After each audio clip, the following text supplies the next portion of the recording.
नमस्कार दर्शकों, health Fortnite के एक और नए एपिसोड में आपका पुनः स्वागत है। और आज हम चर्चा करने जा रहे हैं हार्मोन्स के बारे में। हार्मोन्स जिनका प्रोडक्शन शरीर में हमारे बहुत सारी क्रियाओं को नियंत्रित करने के लिए होता है, और जब इसमें किसी तरह का व्यवधान आ जाता है तो शरीर में बहुत सारी समस्याएं आने लगती हैं, चाहे वो हमारे मूड के डिसऑर्डर्स हों, चाहे हमारी वेलबींग हो, चाहे हमारा अपीयरेंस हो, चाहे और इससे जुड़ी हुई तमाम समस्याएं हों। तो ये हार्मोनल डिसऑर्डर हैं क्या, और हम कैसे इसको आइडेंटिफाई करें कि वाकई में ये जो समस्या हमारे को हो रही है वो हार्मोन्स के डिसऑर्डर की वजह से हो रही है या किसी और वजह से हो रही है। तो ये सब जानने के लिए आज हम मौजूद हैं शहर के जाने माने एंडोक्रिनोलॉजिस्ट डॉक्टर सचिन चितावर के साथ। तो सर, आपका बहुत बहुत स्वागत है। तो सर, सबसे पहला प्रश्न हमारा आपसे ये रहेगा कि जो हार्मोन्स होते हैं एग्जैक्टली ये होते क्या हैं, और ये किस तरह की इनकी भूमिका हमारे शरीर के विभिन्न अंगों के जो कार्य होते हैं उनको नियंत्रित करने में होती है। बड़ा ही प्रासंगिक प्रश्न है, क्योंकि हार्मोन के बारे में जागृति आज समाज में भरपूर मात्रा में है और सभी कुछ ना कुछ थोड़ा बहुत हार्मोन के बारे में जानते हैं। देखिए, आपके शरीर में दो प्रकार की ग्रंथियाँ होती हैं। एक ग्रंथि होती है जिसमें डक्ट्स होते हैं, जिसमें जो रिसाव होता है उसको ले जाने के लिए एक स्थान के नियत स्थान पर छोड़ने के लिए ईश्वर ने रास्ते दिए हैं, तो उसको कहते हैं एक्सोक्रीन ग्लैंड्स। कुछ ऐसी ग्रंथियाँ होती हैं जिनको डक्ट्स नहीं दिए गए, जो सीधा ही ये जो रिसाव होता है उनमें से वो खून में आता है, तो वो उन्हें कहते हैं एंडोक्रीन ग्लैंड्स। ऐसी 8 ग्रंथि है, जिसकी एक मास्टर ग्रंथि है पिट्यूटरी, जो कि आपके केंद्र बिंदु यहाँ पे होती है ना।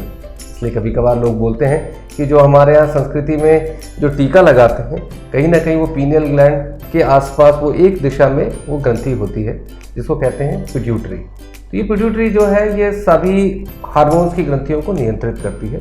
पिट्यूटरी से ऊपर नियंत्रण का एक एरिया होता है जिसको कहते हैं हाइपोथैलेमस।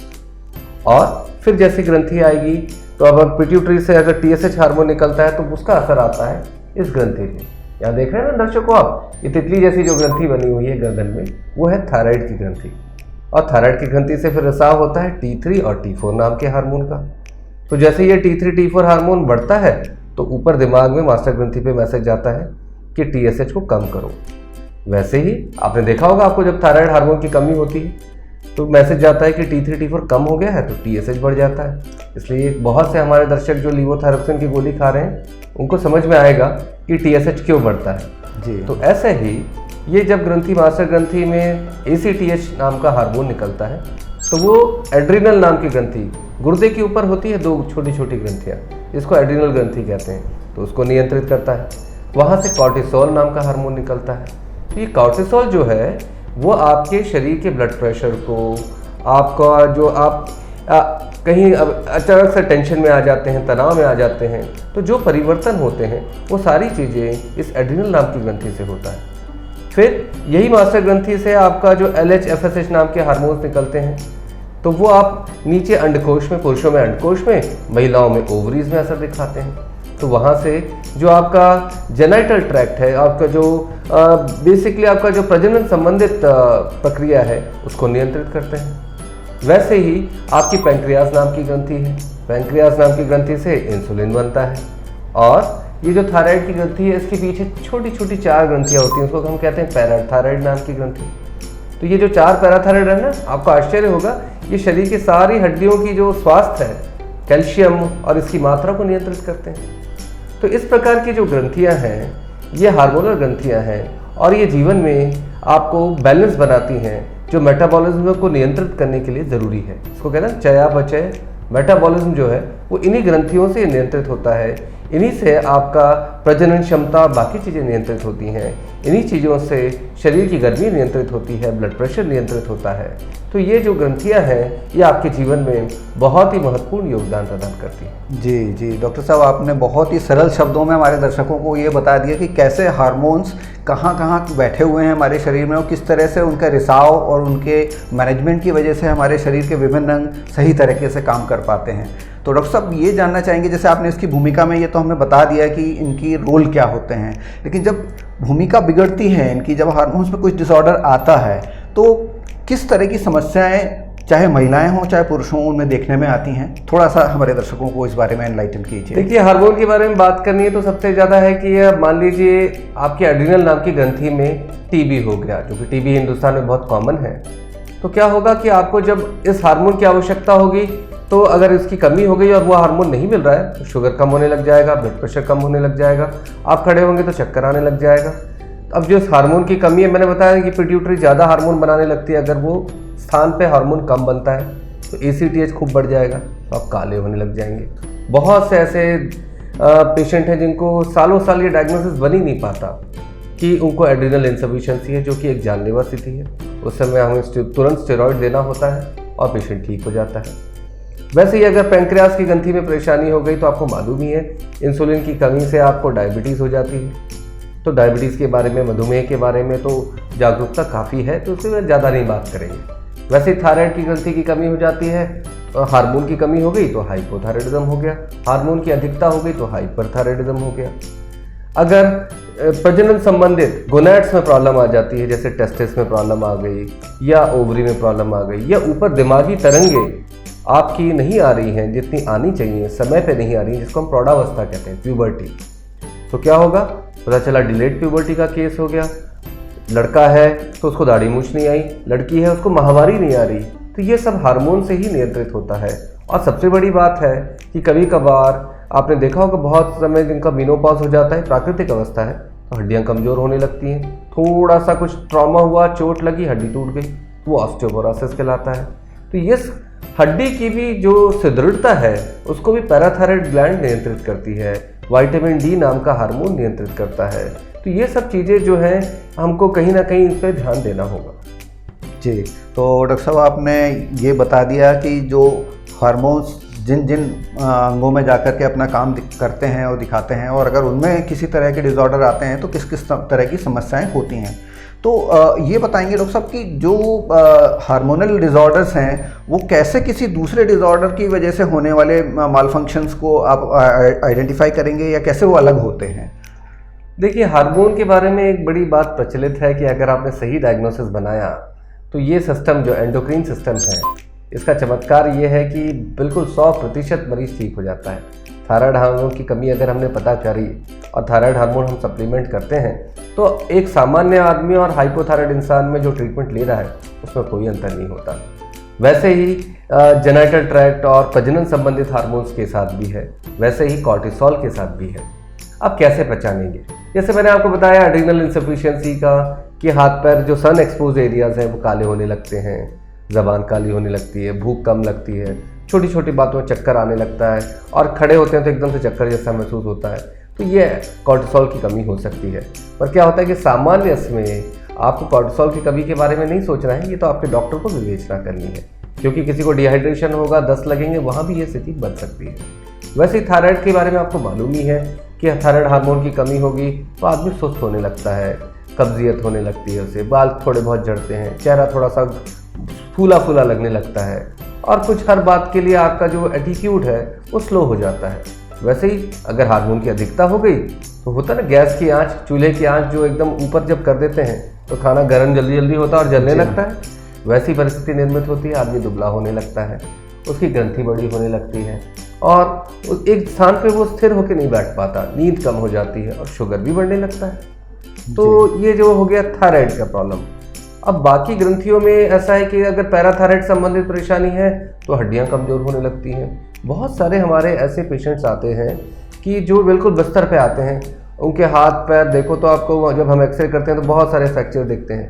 आपको जानकर आश्चर्य होगा कि ऑस्टियोमलेशिया एक ऐसी बीमारी है जो कैल्शियम और विटामिन डी की कमी से होती है। ये दोनों हार्मोन है, कैल्शियम भी हार्मोन है, विटामिन डी भी हार्मोन है। जब हम इनको प्रॉपर सप्लीमेंट करते हैं, ये जो पेशेंट जो बिल्कुल स्ट्रेचर की हालत में आते हैं, ये 2-3 हफ्ते में चलने फिरने लगते हैं। तो इस तरह का चमत्कारी परिवर्तन होता है जब आप सही तरीके से डायग्नोसिस बनाते हैं।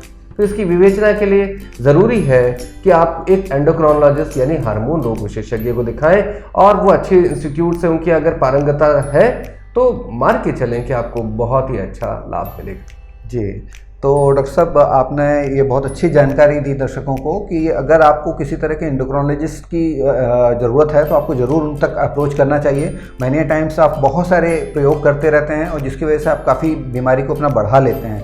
तो सही समय पर अगर सही डॉक्टर के पास पहुंचते हैं और सही डायग्नोसिस अगर आपकी होती है तो निश्चित मानिए कि आपको अच्छे परिणाम देखने को मिलते हैं। तो इसके बाद हम डॉक्टर साहब आपसे ये जानना चाहेंगे कि इसकी जो जांच होती है, जो डायग्नोसिस है हार्मोन्स की, तो वो किस तरह से और किस किस तरह की जांचों से हम पता लगा सकते हैं और कब कब ये जांचें हमें करानी चाहिए? देखिए, हार्मोन की जांच ऐसा है कि अगर आपको थायराइड की बीमारी है, हाइपोथायराइडिज्म है और डॉक्टर ने दवा दे दी है, तो पहली बार हम जांच 2 महीने में कराते हैं। कई बार ये देखा गया कि 3-3, 4-4 महीने में लोग जांचें लेके घूमते हैं, परेशान होते हैं, तो वैसा कराने की आवश्यकता नहीं होती। अगर आपने एक योग्य और ईमानदार डॉक्टर को दिखाया है तो थायराइड का हार्मोन एक बार नॉर्मल हो जाने पे वो आपको बोलेंगे साल में एक बार आइए। हमारे तो हज़ारों मरीज ऐसा ही करते हैं। अब आपकी बात आती है कि बाकी हार्मोन्स की विवेचना आपके हार्मोन रोग विशेषज्ञ की सलाह में ही होना चाहिए। नहीं तो क्या होता है, कई बार लोग ज़बरदस्ती इंसुलिन की जांच करा लेते हैं, इंसुलिन कुछ वो होमा IR की जांच करा लेते हैं कि इंसुलिन रेजिस्टेंस। ये सब चीज़ें शोधों के लिए अच्छी हैं, प्रैक्टिस में इन जांचों का ज़्यादा महत्व नहीं है। सबसे बड़ी बात, विटामिन डी की जांच लैब वाले आप पे दबाव डालते हैं कि विटामिन डी की जांच करिए, क्योंकि उनको मालूम होता है कि विटामिन डी की जांच करेंगे तो नीचे ही आएगा। क्योंकि मित्रों, ये जिन्होंने भी विटामिन डी नहीं लिया है उनका स्तर आता है 5 से 10। तो ये सामान्य स्तर जो है, नॉर्मल स्तर है, वो 30 के ऊपर होना चाहिए। तो सब बोलते हैं हाँ देखिए आ गया ना पॉजिटिव। वैसे ही TSH के साथ है, तो TSH की भी जांच आप डॉक्टरी सलाह में कराएं। और कभी बढ़ा हुआ आता है, 10 के ऊपर आता है, तो हम इलाज करते हैं। वैसे ही हार्मोन की जांच आप बगैर सलाह के बिल्कुल मत कराइए। जैसे मैंने विटामिन डी के भी बारे में बताया, तो मैं हार्मोन रोग विशेषज्ञ हूँ, मुझे विटामिन डी की आवश्यकता लाखों पेशेंट में 1 हाथ 2 में होती है, पर आजकल देख रहे हैं आप हर किसी का विटामिन डी होके आता है। तो ये यहाँ पे ज़रूर आप देखें तो आपके पैसे भी बचेंगे, सही जगह से जाँच भी होगी और उसकी सही विवेचना भी होगी। जी, तो डॉक्टर साहब चलते चलते हम आपसे ये जानना चाहेंगे कि लाइफस्टाइल मॉडिफिकेशन से हम किस तरह से हार्मोन्स को बैलेंस रख सकते हैं और किस हद तक हम बचाव कर सकते हैं हार्मोनल डिजीज़ से? देखिए, हार्मोनल डिजीज़ेस प्रायः लाइफस्टाइल डिजीज़ेस में अगर बोलें तो एक डायबिटीज़ ज़रूर है जो लाइफस्टाइल डिजीज़ है, मोटापा ज़रूर है जो कि एक हार्मोनल डिजीज़ है और वो लाइफस्टाइल डिजीज़ है। इन दोनों चीज़ों को तो आप नियमित संयमित भोजन, नियमित व्यायाम और एक अच्छे डॉक्टर की सलाह से पूरी तरह से इसमें निजात पा सकते हैं। रही बात दूसरे हार्मोन्स की, तो दूसरे हार्मोन्स में जैसे कॉर्टिसोल है, वो तो बल्कि टेंशन के समय बढ़ता है, तो वो आपको एक टेंशन के समय बचाने वाला हार्मोन है। तो लाइफस्टाइल में ऐसा परिवर्तन करें कि नियमित व्यायाम हो, मेडिटेशन हो, संयमित जीवन हो, छोटी छोटी बातों में तुरंत त्वरित व्यवहार जो कहूँगा मैं, ये एकदम से क्विक लाइम की तरह व्यवहार जो है वैसा नहीं होना चाहिए। एकदम से विस्फोट करने की प्रवृत्ति नहीं होनी चाहिए। आप अपने आप को संयमित और एक आदर्श व्यक्तित्व की तरफ लेके जाएंगे तो ये हार्मोन्स भी आपको बहुत ज़्यादा उसमें नियंत्रित अवस्था में ही मिलेंगे। फिर जैसे जैसे आपका मीनोपॉज होगा, उम्र बढ़ेगी, कैल्शियम की दवा लेना चालू करिए, डॉक्टर की सलाह में लीजिए। विटामिन डी आपको नियमित लेना चाहिए। कुछ लोगों को हम हफ्ते में 1 बार देते हैं 8 हफ्ते तक, फिर महीने में 1 बार देते हैं लाइफ लॉन्ग, तो विटामिन डी नियंत्रित रहता है। धूप का भी सेवन कर सकते हैं आप। तो इस तरह से आप सारी चीज़ों को बहुत अच्छे से नियंत्रित कर सकते हैं। और रेयर बीमारी होती है तो डॉक्टर, आप एक अच्छे डॉक्टर को दिखाएं, वहाँ पे आपको सारा नियंत्रण तो डॉक्टर नहीं करना है।